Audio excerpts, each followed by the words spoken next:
Rain or shine head coach Yang Giao, sinabing basura si TNT forward Glenn Cabuntin at coach Chot Reyes. Bad trip sa naging unang laban ng TNT ngayong Commissioner's Cup. Yan ang ating mga pag-uusapan para sa video natin na ito.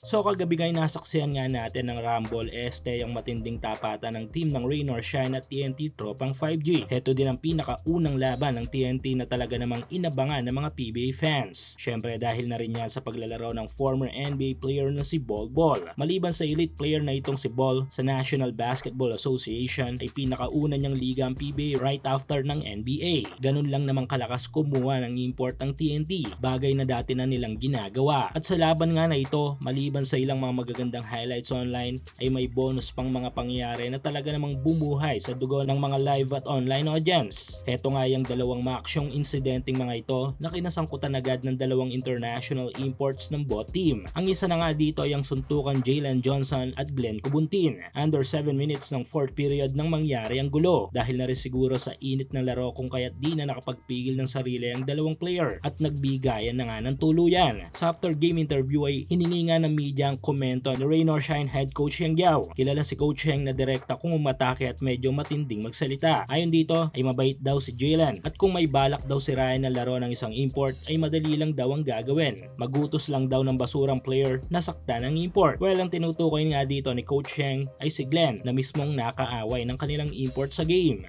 Suportahan ang inyong paboritong team sa PBA, NBA at MPBL o kahit pa nga sa mga overseas league. Full details sa comment section. Ang ending ng laro ay panalo ang Ross sa final score na 112-109. Yes, nahabol nga ang kalamangan na naikamada ng TNT sa mga unang quarter ng game. Dahil dito ay dismayado si Coach Chot sa kanilang unang game this Commissioner's Cup. Habang si Bol Bol tulad ng inaasahan ay nag-all out ito sa kanyang performance at kumamada ng mga monster figures. Kaso agad din itong nakatikim na matinding pisikalan at initan sa PBA.